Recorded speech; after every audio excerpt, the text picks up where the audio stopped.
My wife, the CFO, let her little sister submit an application to transfer me hundreds of miles away. She called it a prank. I called it a reason to leave. So, I packed my bags, boarded the plane, and started a new life without her in it. The email arrived on a Tuesday. I remember this because Tuesdays were supposed to be our good days. The one evening each week when Maya and I both left work at reasonable hours, when we'd meet at that little Italian place on Burt Street and pretend we were still the people who'd fallen in love 8 years ago. Tuesday was sacred. Tuesday was proof that we still had something worth protecting. But that Tuesday, I didn't make it to dinner. I was sitting in my office on the 14th floor of Meridian Technologies, staring at my computer screen with the kind of disbelief that makes your vision go slightly fuzzy around the edges.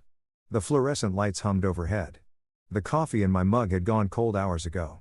And on my screen in crisp corporate font was a notification that would eventually unravel everything I thought I knew about my marriage.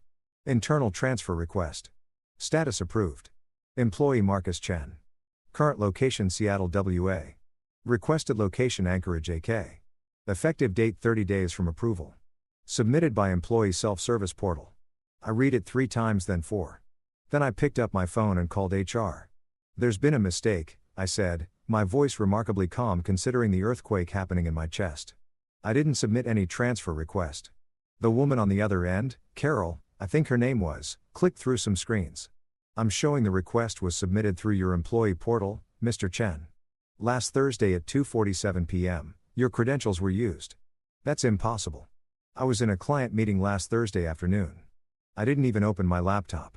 More clicking. A pause. Well, someone logged in with your credentials. And the request has already been approved by your department head and the regional manager. Anchorage has been looking for someone with your qualifications for months. They're quite excited about having you. Quite excited about having me in Anchorage.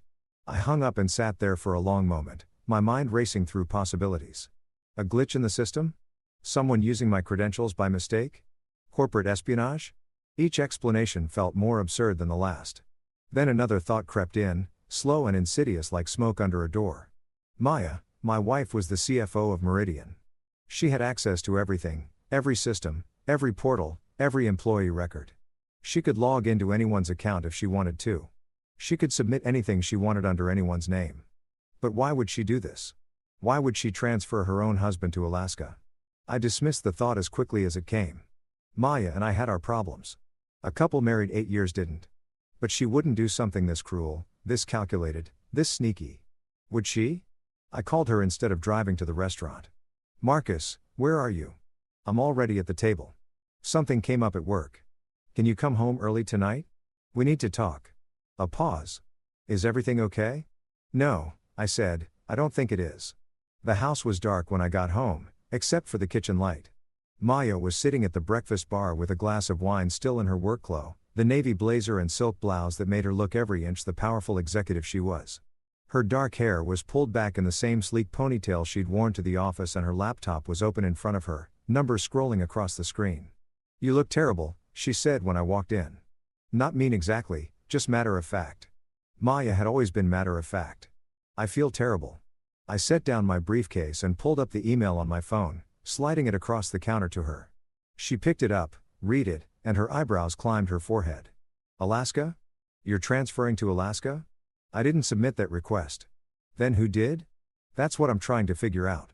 She sat down and took a sip of her wine, her expression shifting from confused to thoughtful. Did someone get into your account? Have you checked your login history? I haven't had a chance yet, but Maya, I hesitated. You have access to the employee portal, right? As CFO. She looked at me sharply. What are you asking me, Marcus? I'm not asking anything. I'm just trying to understand how this happened. You think I did this? Her voice went flat. Dangerous. You think I submitted a transfer request to send my own husband to Alaska? I didn't say that. You implied it. I'm going to stop you right there. She stood up, wine glass in hand, and walked to the window that overlooked our backyard.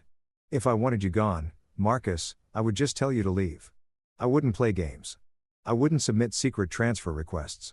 I would look you in the eye and say, this isn't working anymore. That's who I am. You know, that's who I am. I did know that Maya was many things. Ambitious, driven, sometimes distant, but she wasn't a game player. She was direct to the point of bluntness. So if it wasn't her, could someone else have accessed my credentials? I asked, She shrugged. It would have to look into it. But Marcus, you should probably focus on getting this transfer reversed. Call HR tomorrow. Explain the situation. Get it sorted out. It's probably just a system error. And if it's not, then someone is playing a very strange prank on you. Prank. That word would haunt me later. The next morning, I went to HR in person. Carol, the same woman I'd spoken to on the phone, sat me down in a cramped office that smelled like stale coffee and printer toner. Mr. Chen, I understand your concern, but the transfer request followed all proper protocols. It was submitted from your account during business hours, and it was approved through the normal chain of command, but I didn't submit it. Do you have any proof of that? I stared at her. I was in a meeting. Can anyone verify that? Of course they can. My whole team was there. The client was there. Then we'll need to do an investigation. But Mr. Chen, I have to be honest with you. These investigations take time and the transfer is already approved. Anchorage is expecting you in 3 weeks. 3 weeks? The email said 30 days. She glanced at her screen. It's been updated. The Anchorage office pushed up the timeline. They have a critical project launching and they need someone with your systems architecture experience immediately.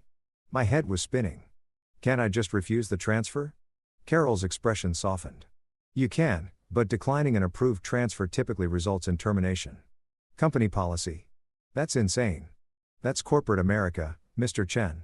I left her office feeling like I'd stepped into some kind of Kafka-esque nightmare. Someone had hijacked my career, my life, and no one seemed to care about the how or why. Only the procedure, the policy, the chain of command. When I got back to my office, there was a sticky note on my computer monitor. Heard about Alaska. LOL. Guess someone doesn't like you. No signature, no indication of who'd left it, but I had a sick feeling in my stomach that I knew. Maya's sister, Jade, had been staying with us for the past 2 months. She was 26, 12 years younger than Maya, and she just finished her MBA. She was interning at Meridian in the marketing department, a favor Mia had pulled strings to her arrange. It'll be good for her, Maya had said when she proposed the arrangement. She needs real-world experience, and it's only for a few months. I'd agreed because that's what husbands do. You support your wife. You help her family. You don't make waves about minor inconveniences like having a houseguest who leaves her dishes in the sink and plays music too loud and seems to always be there no matter what room you walk into.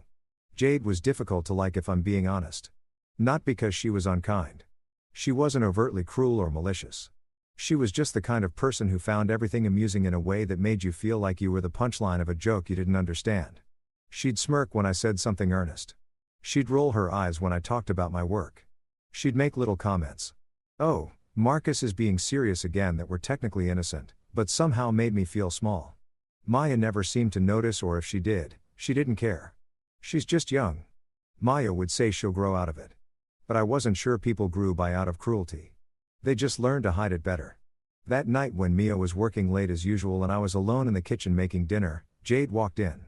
Heard you're moving to Alaska, she said, opening the fridge and grabbing a yogurt. I froze. Where did you hear that? Office gossip. News travels fast in corporate land. She peeled back the foil lid and licked it. Sucks for you, I guess. Alaska in winter. That's like literally the worst place on earth. I'm not moving to Alaska. There's been a mistake. Aha. She took a spoonful of yogurt, her expression unreadable. Well, if you do move, at least you'll get away from all this. She gestured vaguely around the kitchen. The tension, the silence, the pretending everything's fine when it's obviously not. What are you talking about? Oh, come on, Marcus. You and Maya haven't been happy in years. Everyone can see it. You're just going through the motions. Working, eating, sleeping. Repeat. It's kind of depressing to watch, honestly. I set down the spatula I'd been holding. Jade, my marriage is none of your business. Maybe not, but I live here, so I get a front row seat to the dysfunction. She shrugged. I'm just saying maybe Alaska wouldn't be the worst thing. Fresh start and all that. She wandered back to her room, leaving me standing there with a pan of burning vegetables and a heart full of cold fury. That night, after Maya came home and went straight to bed without dinner again, I sat at my laptop and started digging. First, I logged into the employee portal and checked my recent activity. Sure enough, there it was, a login on Thursday at 2:47 p.m., the exact time I had been in my client meeting. The IP address was from inside Meridian's network. I took a screenshot. Next, I checked the physical location data. All Meridian computers logged their location when accessing the system. The request had been submitted from a computer in the marketing department. My stomach dropped. The marketing department where Jade was interning. I didn't want to believe it. Didn't want to think that my wife's sister would do something this vindictive, this disruptive. But the evidence was pointing in one direction and I couldn't ignore it. I took another screenshot. Then I started thinking about how she could have gotten my credentials. Had I written them down somewhere? No. I was careful about that. Had Maya shared them? That would be a serious security violation. One she'd never commit. But then I remembered something. 3 weeks ago, Jade had asked to borrow my laptop. Said hers was updating and she needed to send an urgent email. I'd handed it over without thinking. And I'd been logged into the portal. She could have seen my password, could have memorized it or taken a photo when I wasn't looking. She was clever, Jade. Too clever for her own good. I sat back in my chair and stared at the screen. What was I supposed to do with this information? Confront her? She'd deny it, call me paranoid, laugh it off as another example of Marcus being too serious, too sensitive. Tell Maya. That would put Maya in an impossible position, choosing between her husband and her sister. And given how things had been between us lately, I wasn't confident about which way she'd lean. Go to HR with what proof? Screenshots showing the request came from the marketing department. That wasn't definitive. Jade could say anyone in that department could have done it without a direct witness or a confession. It was circumstantial at best. I closed my laptop and went to bed. Maya was already asleep, her back to me the way it had been for months now. The next few days passed in a blur of tension and paranoia. At work, I tried to get the transfer reversed through official channels. I met with my manager, Dan, who seemed genuinely sympathetic, but ultimately helpless. Marcus, I don't know what to tell you. The request came through proper channels. It was approved at all levels. Anchorage is counting on you. If you back out now, you're looking at a serious black mark on your record, maybe even termination. But I didn't submit the request. Then how did it get submitted? I couldn't answer that. Not without accusing my sister-in-law and potentially blowing up my marriage. At home, things were even worse. Jade seemed to be everywhere, always watching me with that knowing smirk. She'd make comments about Alaska. I heard they have really long nights there. Lots of time to think about your life choices that were just subtle enough to be deniable, but sharp enough to draw blood. And Maya was oblivious, or maybe not oblivious, maybe just unwilling to see what was right in front of her. You need to stop obsessing over this transfer thing, she said one night when I brought it up again. Either accept it or fight it through proper channels, but stop making it into some conspiracy theory. It's not a conspiracy theory. Someone submitted that request under my name. Then it will figure it out. That's their job. It is taking forever. They don't consider it high priority. Then push harder. You're a senior engineer, Marcus. You have pull. Use it. But she was missing the point. Or maybe she was avoiding it. Maya, don't you think it's strange that this happened while Jade is here? While she has access to Meridian systems. Her expression went cold. Glacier cold. Are you accusing my sister of something? I'm just because if you are, you'd better have proof. Solid, irrefutable proof. Jade has been nothing but helpful since she got here. She's trying to build a career. She's not some villain in a soap opera. I didn't say she was. You implied it again. Maya stood up from the couch. I'm tired of this, Marcus. Tired of your paranoia. Tired of your victim complex. Tired of you treating my family like enemies. If you want to believe the whole world is out to get you, fine. But leave Jade out of it. She walked away. And I heard the bedroom door close with a finality that echoed through our empty house. That weekend, something shifted. I was in the garage sorting through old boxes, stress cleaning, I called it, when I found something that made my blood run cold. It was a notebook. One of those little spiral-bound ones you buy at drugstores. I didn't recognize it, but it must have been Jade's. It had fallen behind a shelf in the garage where she stored some of her things. I almost put it back, almost respected her privacy the way a decent person would. But then I saw my name on one of the pages, visible through the thin paper. I opened it. The first few pages were mundane. Meeting notes, to-do lists, expense tracking, but then I got to the middle of the notebook, and everything changed. Operation Marcus removal goal, get mom out of the picture. Timeline 2 to 3 months. Method transfer request Alaska ideal. Far enough, cold enough, miserable enough. Phase 1, get credentials. Done. Laptop trick worked perfectly. Phase 2, submit request during working hours. Done. Thursday, 2:47 p.m. Phase 3, wait for approval. Done. Faster than expected. Phase 4. Observe fallout and then underneath in different colored ink. Note, M suspects but can't prove anything. Perfect. Let him squirm. Maya will never believe him over me. She never does. I stood there in the garage, the notebook shaking in my hands. This wasn't a prank. This was premeditated, calculated, cruel, and my wife's sister had done it deliberately to destroy my career and my marriage. Why? The answer was on the next page. Why this matters. Maya deserves better than Marcus. He's holding her back. She's CFO at 36. Brilliant, ambitious, going places. And what is he? Middle management content. Boring. He doesn't challenge her, doesn't support her, doesn't deserve her. She'll thank me eventually. Once he's gone, she'll see clearly. She'll move on, find someone worthy, someone who matches her drive. I'm doing her a favor. And if she's mad at first, she'll get over it. Sisters before misters. I read it twice, then 3 times. Then I had to sit down on an old crate because my legs wouldn't hold me anymore. Jade hadn't just submitted a transfer request. She'd orchestrated a plan to remove me from my wife's life because she deemed me unworthy. And the worst part of me wondered if she was right. I took photos of every page, multiple angles, clear shots, irrefutable evidence. Then I put the notebook back exactly where I'd found it. The smart thing would have been to confront them immediately, to lay out the evidence, demand answers, force accountability. But I was tired. So tired of fighting, of explaining, of defending myself against people who didn't want to believe me. I went upstairs where Maya was in her home office typing away at her laptop. Can we talk? I asked from the doorway. She didn't look up. Can it wait? I'm in the middle of quarterly projections. No, it can't wait. Something in my voice must have registered because she finally looked at me. What's wrong? I stepped into the room and closed the door behind me. I found something, I said. In the garage, a notebook. Okay, it's Jade's. And in it, she outlined her entire plan to submit the transfer request under my name. She calls it Operation Marcus Removal. Maya stared at me.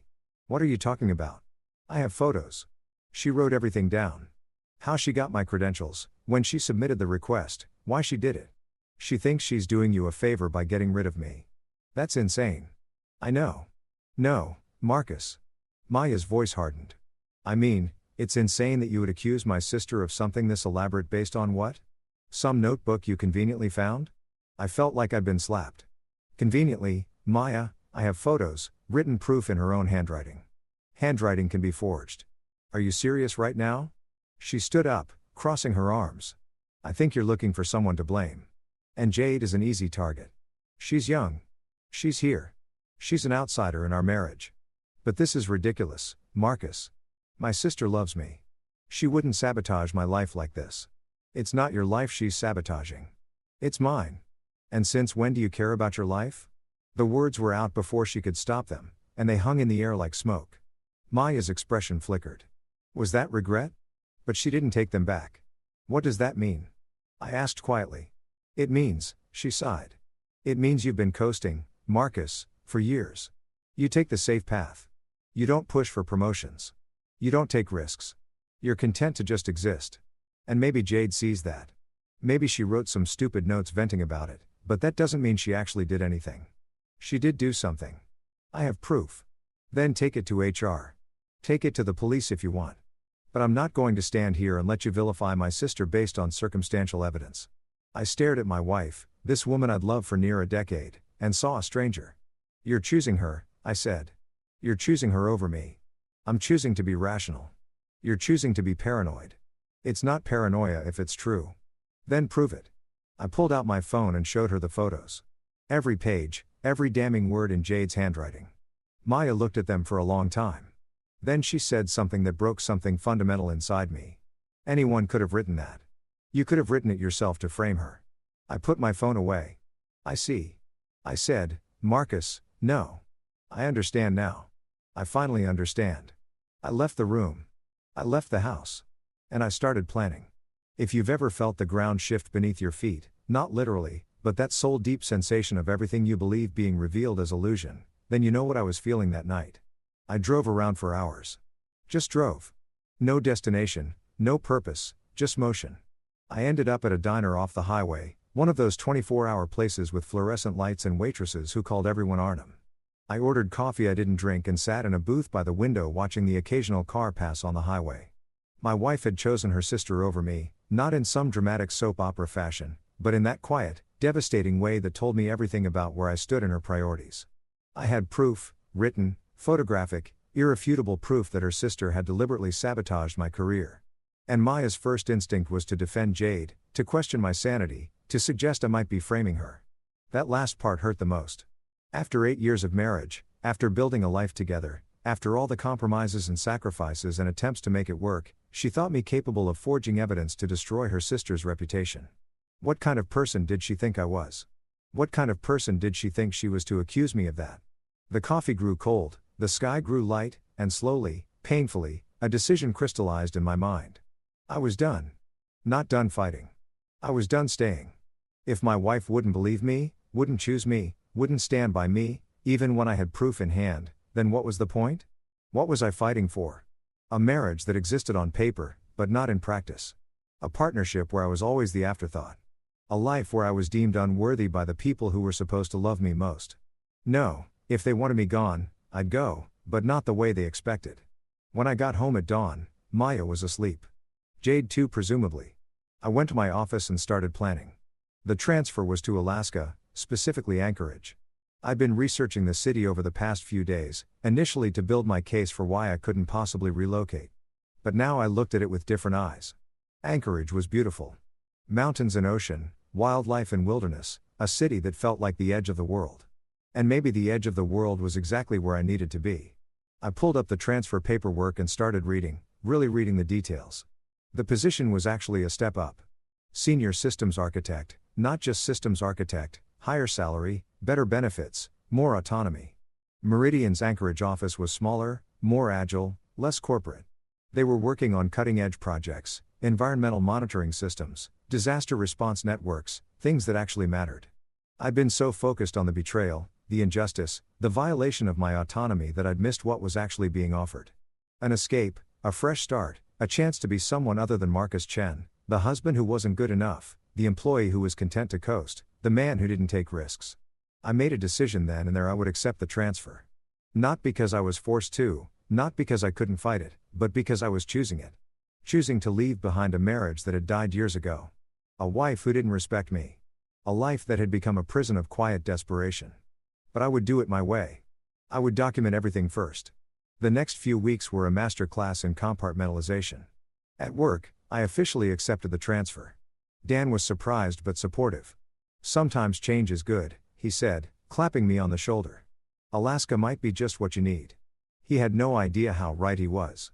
At home, I acted normal, or as normal as things had been lately. Maya and I continued our careful dance of avoidance. We talked about logistics, the weather, the groceries, the utility bills, but never about anything that mattered. Never about the notebook. Never about the transfer. Never about us. She thought I'd given up. She was wrong. I was preparing. Every day after work, I'd spend an hour at the coffee shop down the street building my case. I organized the photos of Jade's notebook into a clear timeline. I pulled together the IT logs showing the login from the marketing department. I documented every suspicious comment Jade had made, every smirk, every loaded remark about Alaska. I also started documenting our marriage, not in a vindictive way. I wasn't planning to use it against Maya in a divorce, but I needed to see it clearly to understand how we'd gotten here. I wrote about the nights she worked late while I ate dinner alone. The weekends she spent on her laptop while I suggested activities we used to enjoy. The conversations that had become monologues. The intimacy that had become obligation. The way she looked at me sometimes, not with hatred or even dislike, but with something worse, indifference. Reading it back, the pattern was undeniable. We'd stopped being partners years ago. We were roommates, convenient cohabitants, two people who shared a mortgage and a bed, but nothing else. And somewhere along the way, I'd stopped fighting for more. Maybe Jade was right about that part. Maybe I had become content. Boring, risk-averse. But I was about to change that. The night before my departure, I finally confronted them both. We were having dinner, a rare occurrence. Maya had cooked, or rather ordered, from our usual takeout place. Jade was chattering about something at work, some project she was spearheading, and Maya was nodding along with proud sister energy. I waited for a lull in the conversation. "I need to say something," I announced. They both looked at me. Tomorrow I leave for Alaska. We know, Maya said carefully. We already discussed this. We didn't discuss anything. You dismissed my concerns, called me paranoid, and suggested I might be forging evidence to frame your sister. That's not a discussion. The temperature in the room dropped. Jade stopped eating, her fork suspended midway to her mouth. Marcus, Maya started. Let me finish. My voice was calm, steady, the voice of a man who'd made peace with his decisions. I have evidence that Jade submitted the transfer request. Written proof in her own handwriting. I ate logs showing the login came from the marketing department. A clear motive. And you didn't believe me. Worse, you accused me of framing her. I didn't accuse you of you implied I could have written the notebook myself. That's an accusation. Maya. She was quiet. I turned to Jade. You know what you did? I know what you did. And Maya knows, too, whether she wants to admit it or not. Jade's smirk was gone. For the first time since I'd known her, she looked uncertain. I don't know what you're talking about, she said, but her voice wavered. You called it Operation Marcus Removal. You wrote that you were doing Maya a favor by getting rid of me. You wrote that I was holding her back, that I didn't deserve her, that she'd thank you eventually. I recited it from memory. Ring any bells? Jade's face went white. Maya stood up. That's enough, Marcus. No, it's not. Because here's what's going to happen tomorrow. I'm getting on a plane to Alaska. I'm accepting the transfer not because I was forced to, but because I choose to. I choose to leave a marriage where my wife takes her sisters while I over her husband's. Where my word means nothing. Where I'm deemed unworthy by the people who are supposed to love me. You're being dramatic, Maya said. But there was fear in her eyes now. Am I? When's the last time you chose me, Maya? When's the last time you put our marriage first? When's the last time you even looked at me with something other than disappointment? She didn't answer. Exactly. I stood up. I've already started the divorce proceedings. You'll get the papers next week. I'm not asking for much, just a clean split of our assets. You keep the house. You keep your sister. You keep your career. And I'll keep my self-respect. Marcus, wait. But I was done waiting. One more thing, I said, turning to Jade. I've submitted your notebook and all the evidence to HR and to legal and to Maya's boss. Not as revenge, as documentation, because actions have consequences, Jade. And you don't get to sabotage someone's life and walk away without accountability. Jade's face crumpled. It was just supposed to be a prank. A prank? My laugh was hollow. You planned it for weeks. You stole my credentials. You submitted official documents under my name. That's not a prank. That's identity theft. That's corporate fraud. That's sabotage. Maya, tell him. Tell him what? Maya's voice was sharp now, her mask finally cracking. That you were just playing around. That you didn't mean it. She turned on her sister and I saw something I'd never seen before. Genuine anger. Directed at Jade. I saw the notebook, Jade. Marcus showed me the photos. You said you didn't believe them.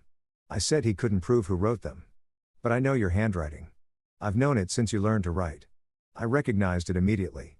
The silence that followed was thunderous. You knew? I asked quietly. This whole time you knew. Maya's face collapsed. I hoped I was wrong. I wanted to be wrong. But you weren't. No. And you still chose her?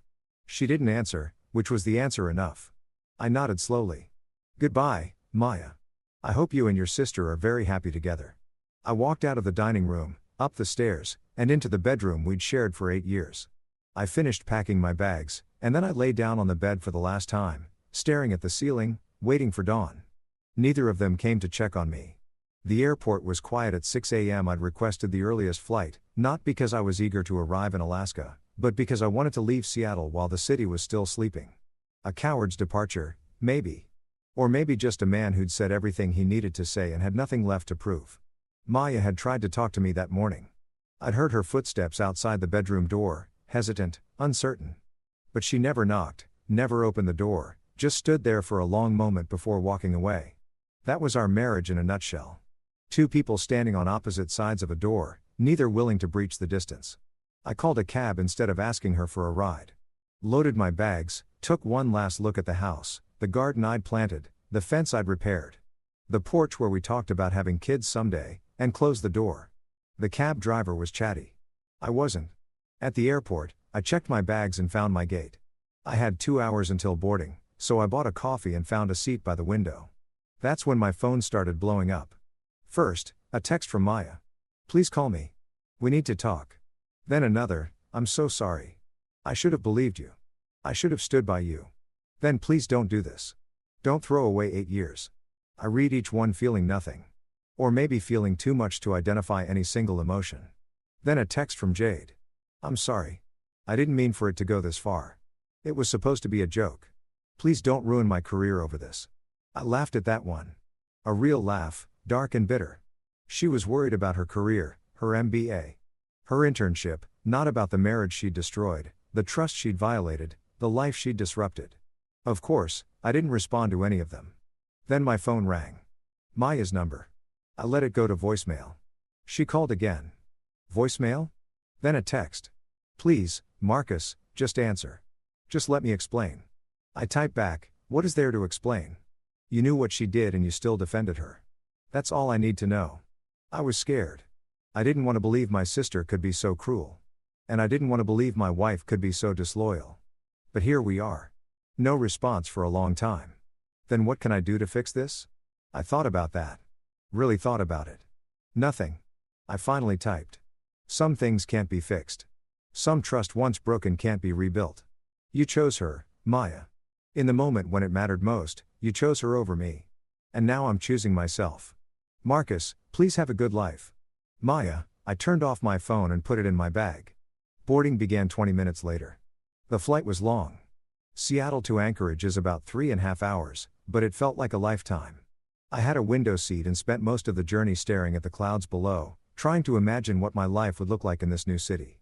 No wife, no sister-in-law, no house with memories in every corner, just me and my work in the vast Alaskan wilderness. The woman next to me was reading a romance novel. The couple on the cover looked impossibly happy, frozen in a moment of perfect connection. I wondered if Maya and I had ever looked like that. If anyone had ever seen us together and thought, that's what love looks like. Probably not. We've been comfortable once, content, but passionate, connected, in sync. Not for a long time. Maybe Jade, in her twisted way, had done me a favor. Ripped off the band-aid of a dying marriage rather than letting it fester for another decade. Or maybe I was just telling myself that to feel better about the wreckage of my life. The plane began its descent. Outside the window, I saw mountains, massive, snow-capped, ancient. They made Seattle's mountains look like hills and beyond them the ocean. Gray and endless, the edge of the world. First time in Alaska, the woman asked. Yes, business or pleasure? I thought about that. Fresh start? She smiled knowingly. Alaska's good for those. Something about all that space makes your problems feel smaller. I hope so. The plane touched down smoothly. When the seat belt sign turned off, everyone stood and crowded the aisle. I stayed seated, letting them pass. What was the rush? No one was waiting for me. Eventually, I gathered my things and walked off the plane into the jet bridge. The air was different immediately, colder, crisper, tinged with something that might have been pine or might have been freedom. I took a deep breath and started walking toward my new life. Meridian's Anchorage office was nothing like Seattle. For one thing, it was smaller, maybe 50 employees compared to Seattle's 500. The building itself was modern, but understated, glass and wood rather than steel and chrome. On my first day, I was greeted by Tom White, the regional manager who'd approved my transfer. He was in his 50s, weathered in a way that suggested years spent outdoors with a firm handshake and a warm smile. Marcus, we've been looking forward to having you. Your reputation precedes you. Hopefully a good reputation. He laughed. The best. Your systems architecture work on the Pacific Northwest grid was brilliant. We've been needing someone with that kind of expertise for our climate monitoring project. Climate monitoring. I'd read about it in the job description. A system to track environmental changes across Alaska's vast wilderness in real time. I'm excited about it, I said and meant it. Tom showed me around, introduced me to the team, a diverse group of engineers, scientists, and environmental specialists who seemed genuinely passionate about their work. No one asked why I transferred. No one made jokes about Seattle politics or corporate games. They were just happy to have someone with my skills. For the first time in weeks, I felt like I could breathe. My apartment was a one-bedroom downtown with a view of the mountains. It was sparse, just a bed, a couch, a desk, but it was mine. That first night, I unpacked my bags and sat by the window, watching the sunset paint the sky in shades of pink and gold that I'd never seen in Seattle. My phone was still off. I wasn't ready to face whatever messages were waiting. Instead, I poured myself a drink and made a toast to no one. To fresh starts, I said aloud. The mountains didn't respond, but they didn't judge me either. The divorce papers were officially served to Maya 3 days after I arrived. I know this because that's when the deluge began. When I finally turned my phone back on, there were 47 missed calls from Maya, 23 from Jade, quote, from numbers I didn't recognize, probably lawyers or mediators or concerned family members. The texts were overwhelming. I scrolled through them with numb piano fingers. From Maya, please reconsider. This is too sudden, too drastic. I made a mistake. I know that now. Jade confessed everything. She broke down last night. She knows what she did was wrong. Can we at least try counseling? Marcus, 8 years. 8 years together. Doesn't that mean anything? I love you. I know I haven't shown it, but I do. Please call me. Please. From Jade. I'm so sorry. I was jealous and stupid. I thought I was protecting Maya, but I was just being vindictive. Please don't press charges. I've already been fired from the internship. Isn't that enough? I never meant to destroy your marriage. I just wanted you to leave. I didn't think you would actually divorce her. I read them all, feeling distant from the emotions they were trying to evoke. Then I typed a reply to Maya. I've received the messages. I appreciate the apology, but it doesn't change anything. The divorce will proceed as planned. I wish you the best, but I can't be part of your life anymore. Please respect my decision and stop contacting me. I sent it before I could second guess myself. To Jade, I sent nothing. Within minutes, Maya called. I didn't answer. She called again and again. Finally, I answered. Marcus. Her voice was thick with tears. Oh, thank God. I've been going crazy. I told you to stop calling. I can't. I can't just let you go like this. We need to talk. Really talk. We needed to talk years ago, Maya, when you started prioritizing work over us. When you stopped seeing me as a partner. When you let your sister move in without even consulting me. But we didn't talk then. And it's too late now. It's not too late. It's never too late. Marcus, I love you. I know I don't say it enough. You don't say it at all. But I do, and I miss you. The house feels empty without you. The house always felt empty. You just didn't notice because you were always working. She was quiet for a long moment. When she spoke again, her voice was smaller, more vulnerable than I'd ever heard. You're right. I wasn't present. I was so focused on my career, on proving myself, on being this powerful CFO that I forgot to be a wife. And when Jade came to stay, I was so happy to have family around that I didn't see how she was manipulating me. She wasn't manipulating you, Maya. She was showing you something you wanted to see. She told you I wasn't good enough, that I was holding you back, and you believed her because part of you already felt that way. That's not true, isn't it? You called me content, boring, risk-averse. Those aren't words of love, Maya. Those are words of disappointment. I was frustrated. You were honest. And your honesty showed me that you didn't respect me. That you saw me as a burden rather than a partner. That you were ashamed to be married to someone who was just a systems architect while you were climbing the corporate ladder. I was never ashamed. Then why did you always introduce me as my husband Marcus and quickly change the subject?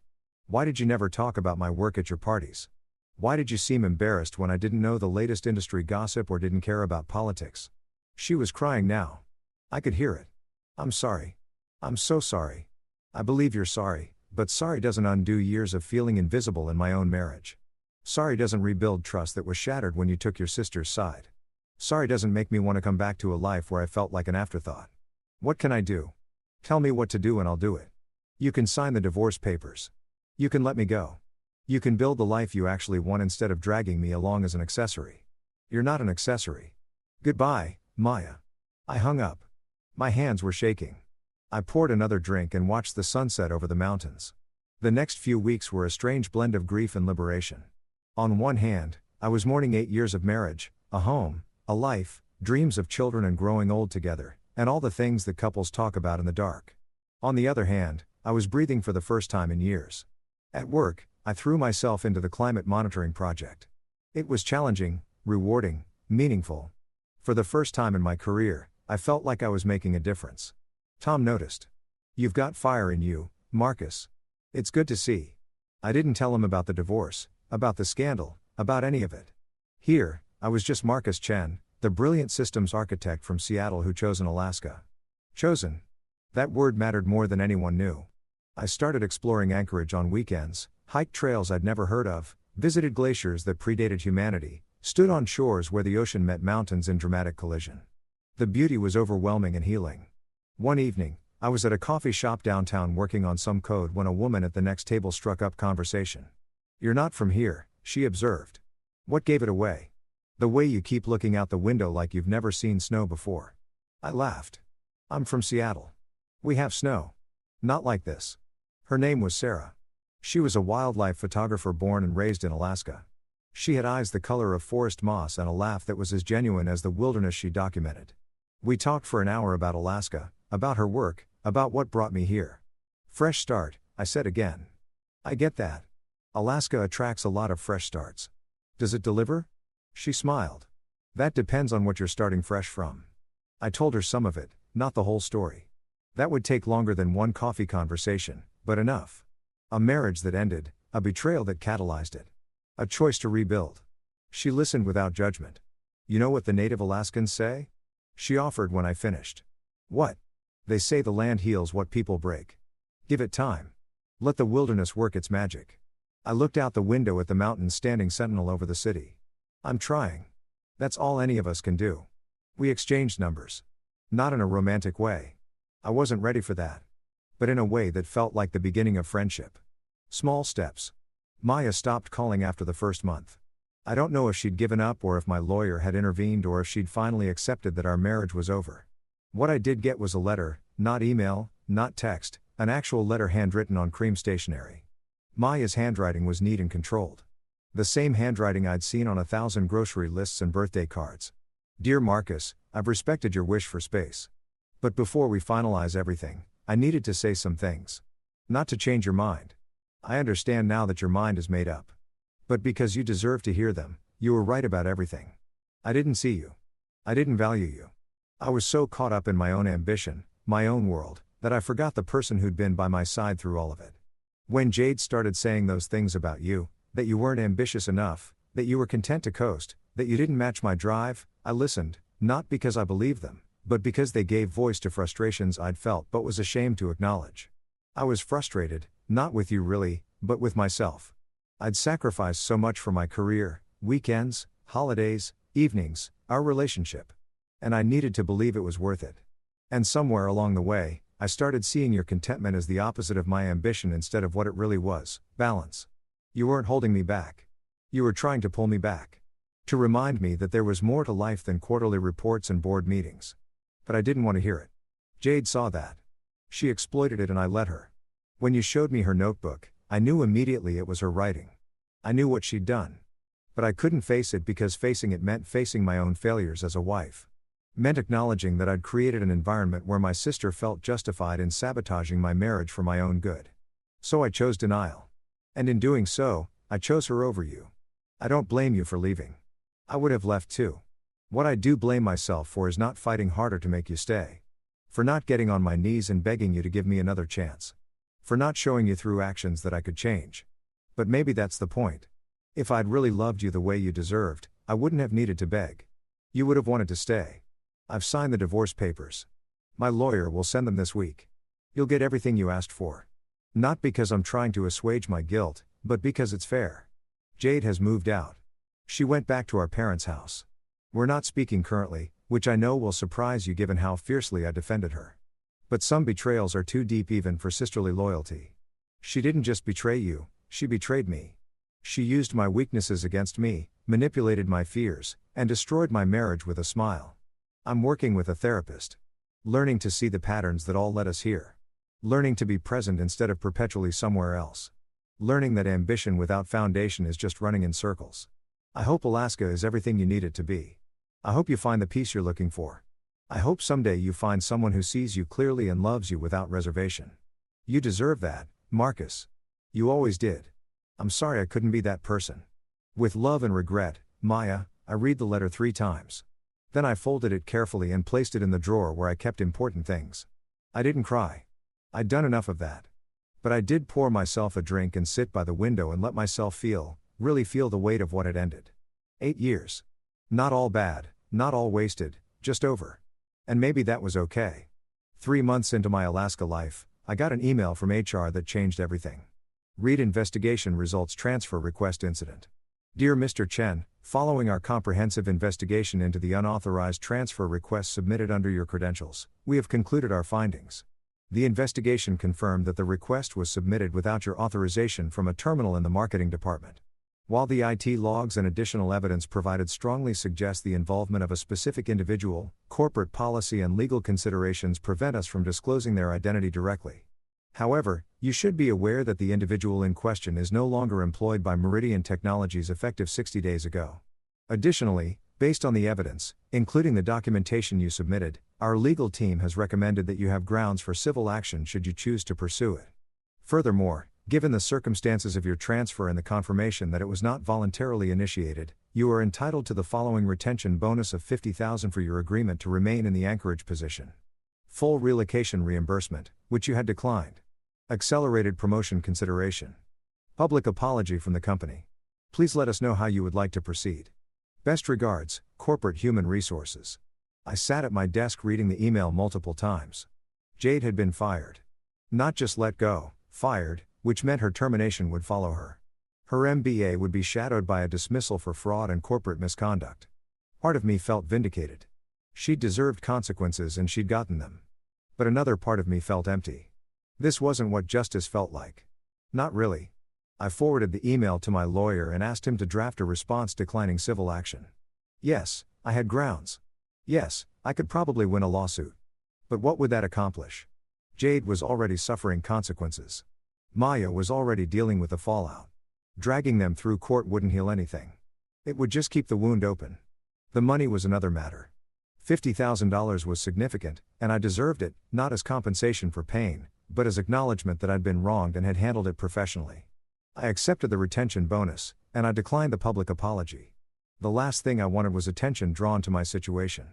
I'd come to Alaska to start fresh, not to carry Seattle's drama with me. The months that followed were transformative. At work, I was thriving. The climate monitoring system was taking shape, and I was leading the architecture team with a passion I didn't know I had. Tom promoted me to senior systems architect officially this time, not just as a title bump. And I found myself actually excited about going to work each day. Socially, I was building something, too. Sarah and I had become close friends. Not romantic. I wasn't ready for that, and she sensed it without me having to explain.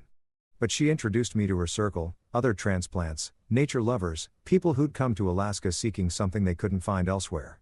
We hiked together, kayaked, spent evenings around campfires, swapping stories. It was the kind of community I'd never had in Seattle, where socializing meant cocktail parties and networking events. Here, people were real. I started seeing a therapist, too. DLC, no relation, despite the name, was a calm, insightful man who helped me process everything. You're not just divorcing your wife, he said during one session. You're divorcing your old self. The version of Marcus who accepted being overlooked, who didn't advocate for his own needs, who believed he wasn't worthy of more. Is that a bad thing? I asked. Not at all. It's growth. Painful, but necessary growth. Growth. Yes, that's what this was. 6 months after my arrival, the divorce was finalized. My lawyer called to tell me everything had been settled amicably. Maya had signed everything, contested nothing, given me exactly what I'd asked for. She's making this easy for you, he observed. She's trying to make up for making everything else so hard. Whatever the reason, you're officially single, Mr. Chen. Sling? The word felt strange. Heavy and light at the same time. And that night, I went to my favorite spot, a lookout point above Anchorage, where you could see the entire city laid out against the mountains. The sun was setting, painting everything in golden rose. I thought about Maya, about what we'd had, what we'd lost. I thought about Jade, her cruelty, her misguided sisterly loyalty, her consequences. I thought about myself, the man I'd been, the man I was becoming. And I felt something I hadn't felt in years. Peace. Not happiness exactly, not yet. But peace, a settling of the soul, a quieting of the restless ache that had plagued me for so long. I pulled out my phone and did something impulsive. I texted Maya. The divorce is finalized. I wanted to say thank you for not making it difficult. And I wanted to say that I forgive you, not for your sake, but for mine. Carrying anger is exhausting, and I'm tired of being tired. I hope you find what you're looking for. Truly, I sent it before I could overthink. Her response came quickly. Thank you, Marcus. That means more than you know. I hope you find what you're looking for, too. And I hope someday maybe we can be friends. But I'll respect whatever you need. Friends, maybe someday, years from now. Or maybe not. Either way was okay. 9 months into Alaska, I had an unexpected visitor. I was at work when Tom stopped by my desk. "Marcus, there's someone in the lobby asking for you. Says she's your sister-in-law." My blood ran cold. "Tell her I'm not available." Tom looked confused but nodded. An hour later, my phone buzzed. A number I didn't recognize. "Marcus, it's Jade. I know you don't want to see me, and I don't blame you, but I flew all the way here because I needed to apologize in person. Please, just 10 minutes. I'll say what I need to say and leave. You'll never hear from me again.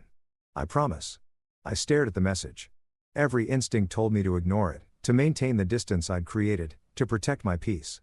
But another part of me, the part that was healing, growing, becoming, knew that unfinished business had a way of haunting you. I texted back, "Coffee shop on 4th Street, 6 p.m. You have 15 minutes. She looked different, smaller, somehow, dimmer. The confident, smirking Jade I'd known was gone, replaced by someone who looked like she hadn't slept well in months. She was sitting at a corner table when I arrived, clutching a cup of tea like it was a lifeline. When she saw me, tears immediately filled her eyes. "Thank you for coming," she whispered. I sat across from her. "You have 15 minutes, she nodded. "I don't know where to start. How about with why?" She took a shaky breath. "I loved Maya. I still do. She's my big sister, my role model, my everything.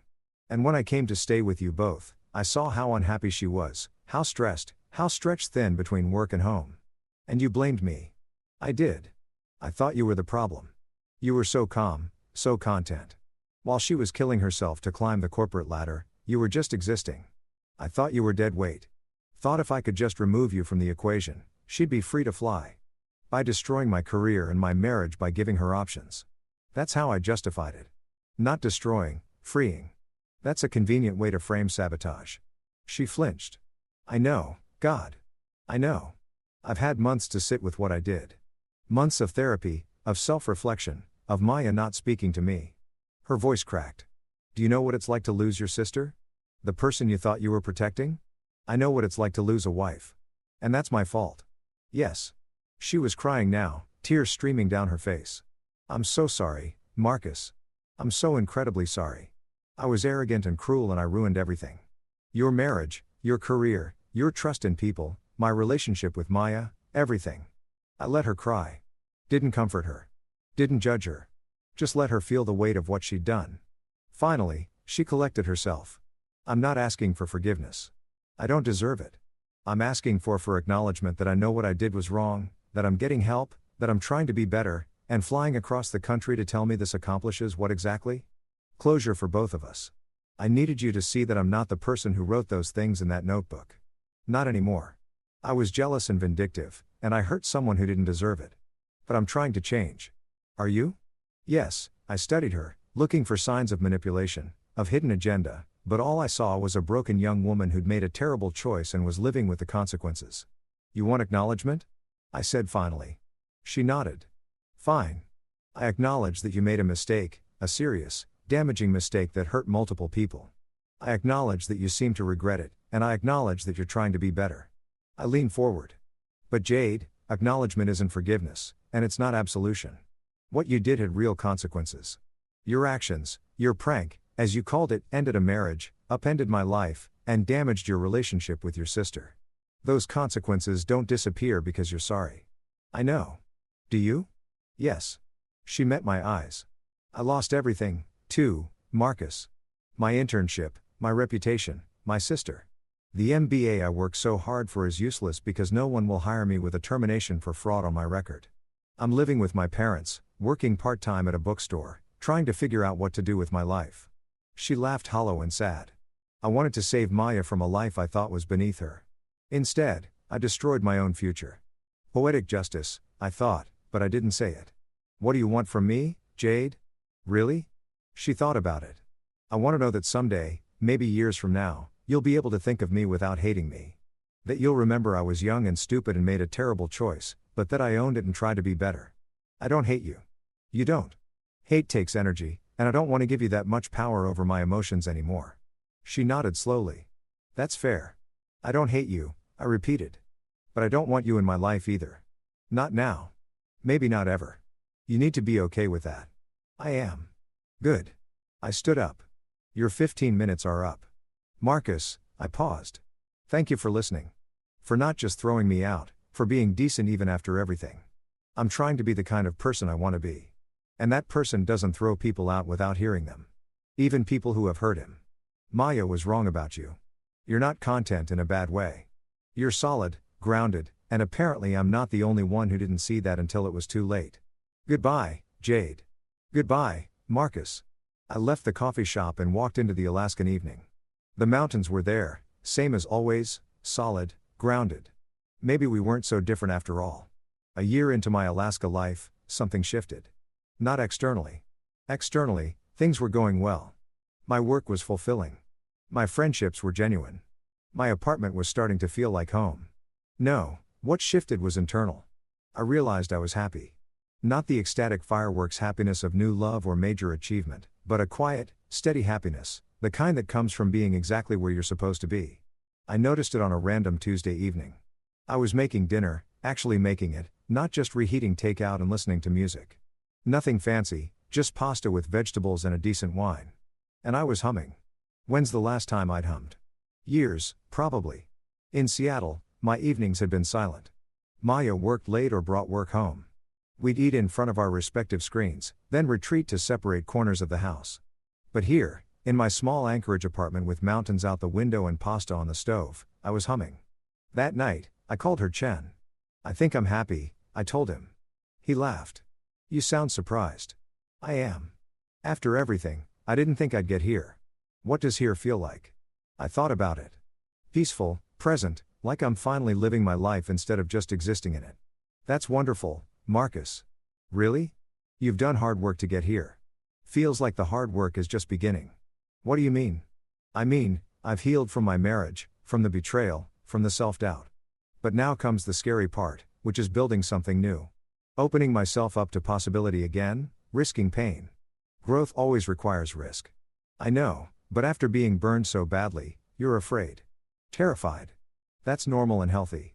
It means you take connection seriously. I do. So, what are you going to do about it? I knew the answer even as I asked the question. Sarah and I were hiking one weekend, a trail she'd done dozens of times, but I'd never attempted. The kind of hike that left you breathless, not from exhaustion, but from beauty. I'm thinking about staying, I told her as we rested on a rocky overlook. She looked at me. You weren't sure? At first, no. I thought Alaska was temporary, a healing place.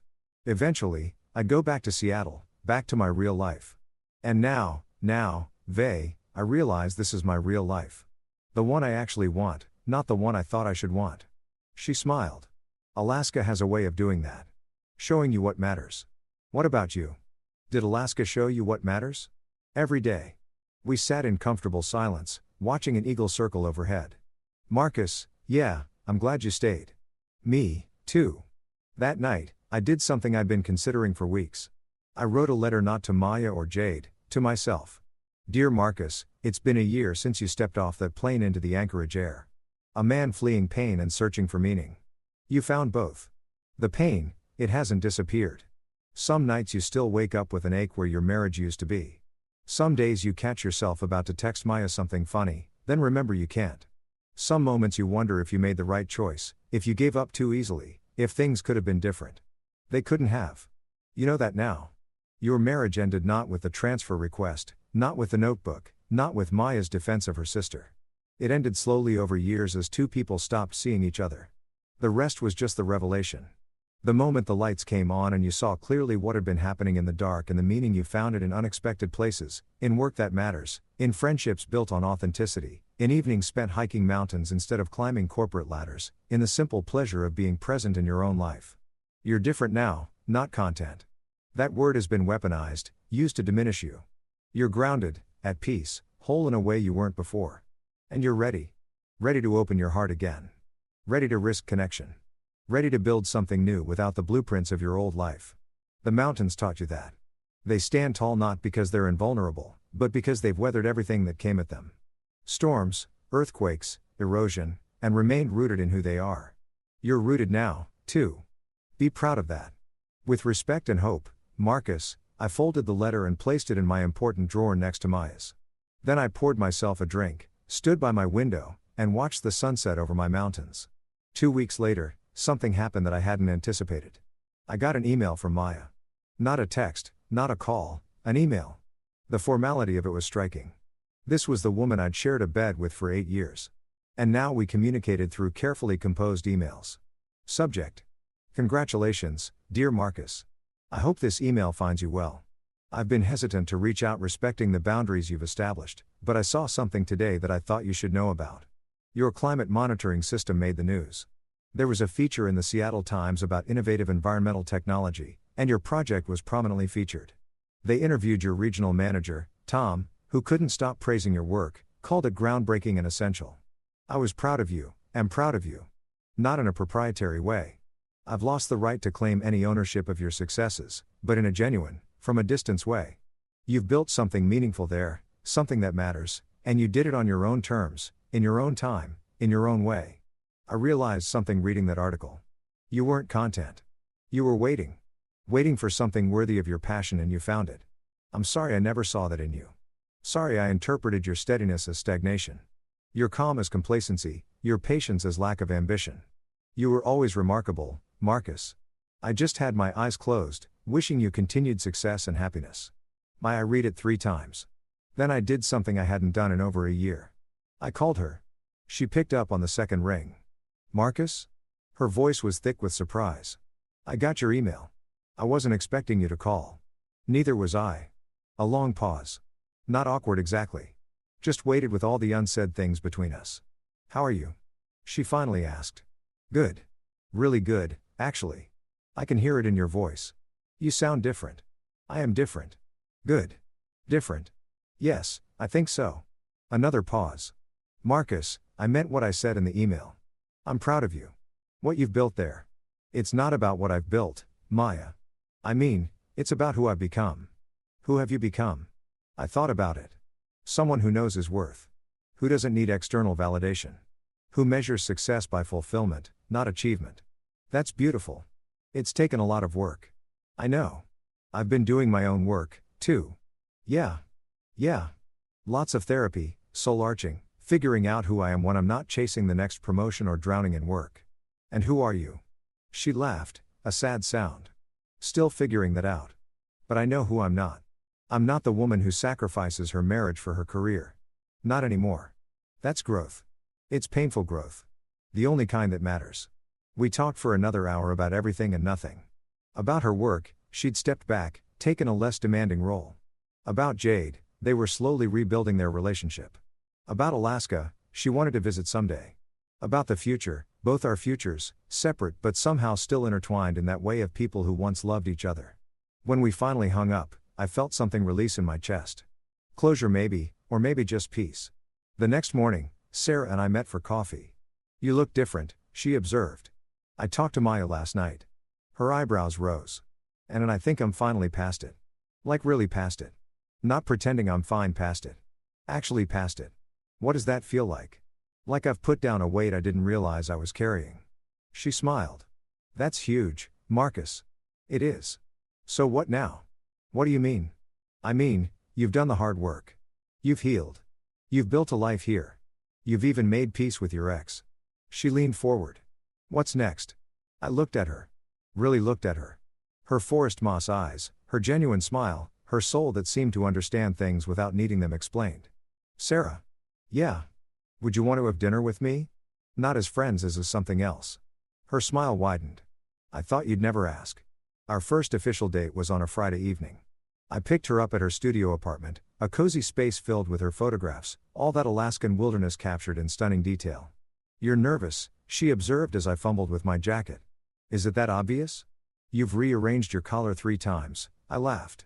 I haven't done this in a long time. Done what? Dated or felt something real for someone? Both. She took my hand. Me neither. So, we'll figure it out together. We went to a restaurant.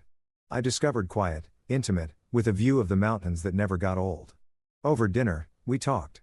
Not about my past, not about her past, but about now. About what we wanted, what we feared, what we hoped for. I want to build something real, I told her. Something grounded in mutual respect where both people are seen and valued. That's not too much to ask for. In my experience, it is. Then your experience has been with the wrong people. I looked at her across the candlelight. Maybe she was right. The weeks that followed were wonderful. Sarah and I took things slow. Coffee dates turned into dinner dates, turned into weekend hikes, turned into lazy Sunday mornings. She was everything Maya wasn't. Present, attentive, grounded in the moment rather than always reaching for the next thing. But more than that, she saw me. Not the version of me that was lacking something, but the whole person. My calm was wisdom, not complacency. My contentment was peace, not resignation. My steadiness was strength, not weakness. You know what I love about you? She said one evening as we watched the northern lights dance across the sky. What? You're complete. Not in a way that doesn't need anyone else. In a way that chooses to share what you have rather than seeking someone to fill your gaps. That's the nicest thing anyone's ever said to me. It's all so true. I pulled her close. I think I'm falling for you, I said. Good, because I'm already there. 6 months later, I got a letter from Maya. Not an email this time, an actual letter like before. Dear Marcus, I heard through the corporate grapevine that you're seeing someone. I won't pretend it doesn't sting, knowing you've moved on, knowing you found someone who sees what I failed to see. But the sting is my own issue, born of regret, not jealousy. You deserve happiness, Marcus. You always did. I'm writing because I'm getting married again. To someone I met in therapy of all places. His name is David. He's a writer. Quiet, introspective, grounded, the opposite of who I thought I wanted, which means he's probably exactly what I need. We're not rushing things. After the way my marriage to you ended, I'm terrified of making the same mistakes. David understands that. He's patient, present, reminds me to slow down, to be here, to not let ambition consume everything else. Sound familiar? I learned that lesson too late to save us. But maybe not too late to build something healthy with someone else. I wanted you to know, not for permission or blessing, but because you're still someone whose opinion matters to me, even from a distance, even as a memory. I hope you're happy in Alaska. I hope your work continues to thrive. I hope your relationship brings you the joy and partnership you deserve. And I hope someday we can be friends. Real friends. The kind who can wish each other well without residual pain. I'm getting there. With warmth and gratitude, Maya. I read the letter to Sarah that evening. How does it make you feel? She asked. Peaceful. Genuinely happy for her. No jealousy. No regret. None. We weren't right for each other. We both know that now. And we've both found people who are right for us. That's mature. That's growth. She kissed me. I love who you are. I love who I'm becoming. 2 years after my arrival in Alaska, I stood at that same lookout point where I'd first found peace. So much had changed. The climate monitoring system was fully operational, receiving national attention for its innovation. Tom had promoted me to lead architect for the entire region. Sarah and I had moved in together, a house on the outskirts of Anchorage with enough land for her to set up a proper photography studio and enough space for us to build a life. We'd adopted a dog, a husky mix named Bear, who seemed as at home in the wilderness as we were. The divorce felt like a lifetime ago, not forgotten, never forgotten, but integrated into my story rather than defining it. Maya and I exchanged emails occasionally, friendly, warm, without the weight of our past. She'd married David, seemed happy, had found balance. Even Jade had found her way. She'd gone back to school, pivoted to social work. We weren't friends, probably never would be, but the anger had faded. She was trying to be better, and that was all anyone could do. Standing on that overlook, mountains stretching endlessly before me, I thought about the journey, the betrayal that felt like devastation. The decision that felt like escape, the rebuild that felt like salvation. And the revelation, the slow, painful, necessary revelation that sometimes the worst thing that happens to you becomes the best thing for you. Not because trauma is good, not because betrayal is justified, but because how you respond to pain defines who you become. I'd been given a choice. Stay bitter or grow better. I chose growth. Years later, 5 to be exact, I found myself in a coffee shop in downtown Anchorage, waiting. Sarah was meeting me there after a gallery showing of her work. She'd become known for her environmental photography, images that captured both the beauty and the fragility of Alaska's wilderness. I was proud of her, of us, of what we'd built. We'd married 2 years ago in a small ceremony by a glacier. Just us, a few close friends, and the witnesses that mattered most. The mountains, the water, the endless sky, no drama, no betrayal, no family politics, Just love witnessed by wilderness. I was scrolling through my phone when someone walked up to my table. Marcus. I looked up and there was Jade. She looked different, older, more settled. The anxious, vindictive energy I remembered was gone, replaced by something calmer. Jade, I thought it was you, small world. What are you doing in Alaska? Work trip. I'm with a non-profit now doing community outreach. She hesitated. Can I sit just for a minute? I gestured to the chair across from me. How long has it been? She asked. 5 years since you came to apologize, and before that. 6 years since the transfer. 6 years. She shook her head. Feels like a lifetime ago. It was a lifetime ago. We're all different people now. Are we though? Or are we just better versions of who we were? I considered that. Maybe both. I've thought about you over the years. Wondered if you were happy, if you'd found what you were looking for. I have. Good. She smiled, a genuine smile. Nothing like the smirk I remembered. I'm glad. How's Maya? She's good. Really good. David's wonderful for her. They just bought a house in Portland. She's doing consulting now. Flexible hours, better work-life balance. She seems peaceful. That's good to hear. And you and she, we email sometimes.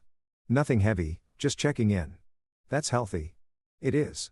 Sarah walked in, then spotted me, and came over with a bright smile. Hey, you. Gallery went great. They sold 3 pieces. That's amazing. I stood to kiss her. Jade watched us, and I saw something flicker across her face. Not jealousy, understanding maybe, or recognition. Sarah, this is Jade, Maya's sister. Sarah's expression flickered, too. She knew the story, but she recovered quickly. Nice to meet you, she said, extending her hand. Jade took it. You too. Marcus talks about you in his emails to Maya. He's clearly very happy. We are. We made small talk for a few more minutes. Then Jade stood. I should go. My team is waiting. Take care of yourself, Jade. You too, Marcus. She paused. Thank you. For what? For being gracious after everything. For not hating me. I never hated you. I told you that. But you could have and you didn't. That says a lot about who you are. She left. Sarah took her seat, looking at me with curiosity. That was strange, unexpected, surreal. All of the above. She took my hand. Are you okay? I am actually really okay. What did she say? Nothing earth-shattering. Just closure, I guess. Final closure. Do you need that? I thought I already had it, but maybe there are layers to closure. This felt like the last one. How so? I thought about it. I could look at her without anger, without hurt, without any of the old wounds aching. She's just a person who made mistakes and is trying to be better. That's very zen of you. 5 years of therapy will do that, she laughed. Fair point. We ordered dinner and talked about her gallery showing, about the pieces that sold, about the plans for her next series. Normal things, good things. And as we talked, I felt the final weight lift. Not just closure on Jade, not just closure on the transfer or the divorce or the betrayal. Closure on the version of me who needed to prove anything. I was here in Alaska with Sarah, building a life that was meaningful and grounded and real. The rest was just story. That night, after Sarah fell asleep, I went to my writing desk. I pulled out the letter I'd written myself years ago. Read it over. Then I wrote a new one. Dear Marcus, it's been 6 years since you left Seattle on that plane. 6 years since you chose yourself. 6 years since the worst thing became the best thing. Look at you now, married to someone who sees you, working on projects that matter. Living in a place that feels like home. Surrounded by mountains that remind you daily of who you are. Solid, grounded, weathered, but strong. You did it. Not the revenge you might have wanted in those early days. Not the dramatic takedown, the public humiliation, the vindication that proves your worth to everyone who doubted you. Something better. You lived well. You built peace. You chose growth over bitterness. And in doing so, you became someone you're proud to be. The betrayal that brought you here, it wasn't fair, wasn't just, wasn't deserved. But your response to it, that was all you. You took pain and made it purpose. You took betrayal and made it beginning. You took the worst hand you'd been dealt and played it into a winning game. Not a win against anyone, a win for yourself. And that, Marcus, is the quiet revenge, the elegant justice, the truth that serves as its own vindication. You're living proof that happiness is the best revenge. Not because it punishes your betrayers. It doesn't, but because it proves that they didn't break you. You stand here today whole and healed and hopeful. Not despite what happened, but because of how you chose to respond. That's power. That's justice. That's grace. Be proud, Marcus. You've earned it. With love and respect, your past swam, your present self, and your future self, all one and the same. I folded the letter, set it aside, and went to bed next to my wife. In our house, in our Alaska, in our life, the mountains stood watch outside our window. The snow fell softly, covering everything in silence. And somewhere far away, the life I'd left behind continued without me. Not destroyed, not avenged, just distant. And that was enough. More than enough. It was everything. 10 years, a full decade since I'd boarded that plane in Seattle. I was standing on the same lookout point where so much of my healing had happened. But this time, I wasn't alone. Sarah was beside me, her camera around her neck as always. And in my arms, bundled against the morning chill, was our daughter. We'd named her Aurora for the Northern Lights. We'd watched on our first date for the constant wonder of our Alaska life. She was too, all curious eyes and grabbing hands and questions about everything. Mountains, she said, pointing. That's right, sweetheart. Mountains. Big. Very big. Mama, take picture. Sarah laughed. Mama always takes pictures. We stood there, the three of us, watching the sunrise paint the sky gold, rose, purple, infinite. I thought about all the sunrises I'd watched in this place. The first one full of grief and confusion. The ones that followed, marking my slow climb toward peace. And now this one marking something else entirely. Completion. Not the end of my story. Life was too vast for endings, but the completion of a chapter. The one that started with betrayal and ended with grace. Daddy happy? Aurora asked, tugging on my jacket. I looked down at her. This perfect little human who existed because I'd had the courage to leave a life that wasn't serving me. Daddy's very happy, sweetheart. Good, she turned back to the mountains, satisfied. Sarah slipped her hand into mine. Worth it? She asked. She was asking about more than this morning. About the journey, the pain, the growth, the years of work it took to get here. Every single moment, I said. Even the hard ones, especially those. She squeezed my hand. Aurora pointed at something in the distance. Bird. Big bird. An eagle soaring on the thermals, completely at home in the sky. Can I fly, Daddy? You can do anything, sweetheart. And I meant it because I was living proof. That afternoon, while Aurora napped and Sarah edited photos, I sat down at my desk for the last time. I opened my laptop and started writing. Not another letter to myself. This time I was writing to anyone who'd listened, to anyone who'd been betrayed, to anyone who felt trapped in a life that didn't fit. To anyone who wondered if it was too late to start over. I wrote about the transfer, about the notebook, about the choice I made to leave instead of stay and fight a battle I couldn't win. I wrote about the divorce, the anger, the grief, the long process of healing. I wrote about Alaska, the mountains that taught me strength, the wilderness that taught me patience, the people who taught me that connection matters more than achievement. I wrote about Sarah, about love that sees clearly, about partnership that elevates rather than diminishes.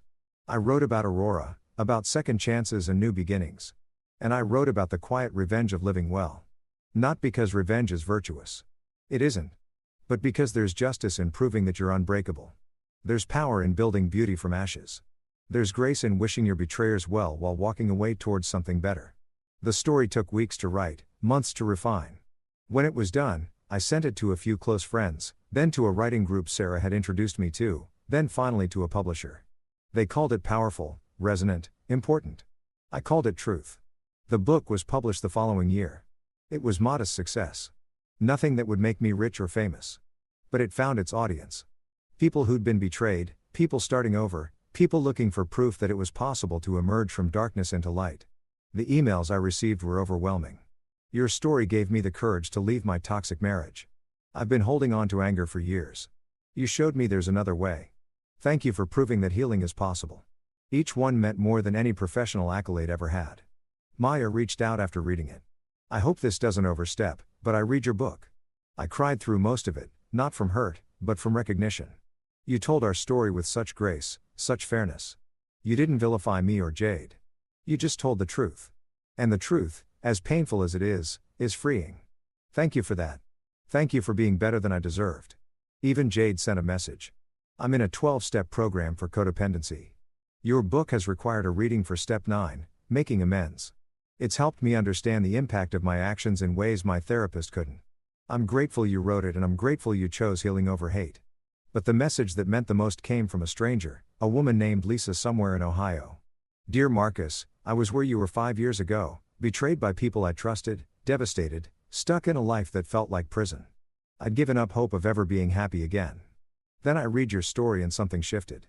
I realized that my betrayers had taken enough from me. They didn't get to take my future, too. I'm writing to tell you that I left, moved across the country, started over. It's been hard and scary and lonely sometimes, but it's also been real and true and mine. I wanted to thank you, not for showing me that happiness is easy. It's not, but for showing me that it's possible. That's all I needed to know. Thank you for your courage. It gave me mine. I read Lisa's email to Sarah that night. She cried. You did that, she said. You helped her. By being brave enough to tell your story, you helped someone find their own courage. I just told the truth. Truth is powerful. I'm learning that. These days, life is beautifully ordinary. I work for Meridian still remotely now since CO changed everything. The climate monitoring system has expanded to 4 states and I oversee it all from my home office with mountain views. Sarah's photography has gained international recognition. She's been featured in National Geographic, documenting Alaska's changing ecosystems with her artist eye and scientist heart. Aurora is 5 now, full of wonder and questions and that particular joy that children have before the world teaches them to be cynical. We have another child on the way, a boy we've learned. We're naming him Kai after the sea that borders our wild home. My relationship with Maya has settled into something I never expected. Genuine friendship. We talk monthly, share holidays distantly, wish each other well sincerely. David is good for her, she's good for him. They're happy in ways we never were. Jade has become a social worker specializing in family mediation. Ironic perhaps, or maybe exactly right. Who better to help families navigate betrayal than someone who's caused it and learned from it? We're not friends, but we're not enemies either. We're just people who were part of a story that shaped us all. Last week, Aurora asked me about the mountains. Why do you love them so much, Daddy? I thought about my answer. Because they're strong, I said finally. They've been through everything. Storms, earthquakes, fires, and they're still here, still standing, still beautiful like you. Children see so clearly sometimes. Yeah, sweetheart. Like me. I want to be like the mountains, too. You already are. She smiled, my smile, Sarah tells me, and went back to her coloring. I watched her for a long moment. This child who exists because I chose to heal instead of hate. This life that exists because I chose to grow instead of stagnate. This future that exists because I chose myself instead of settling. 10 years ago, I boarded a plane believing I was running away. Turns out I was running toward peace, toward purpose, toward home. The betrayal that brought me here, it wasn't fair, but it was a beginning. And this life, this good and grounded and grateful life, this is the ending I wrote for myself. Not with revenge, not with anger, not with proving anything to anyone, just with truth, just with growth, just with grace. The mountains outside my window catch the evening light, turning golden rug, ancient and eternal. I pour myself a drink, raise it to the wilderness that saved me, and smile because they wanted me gone. And I went, and I found everything I'd been missing. That's not tragedy. That's not revenge. That's just life.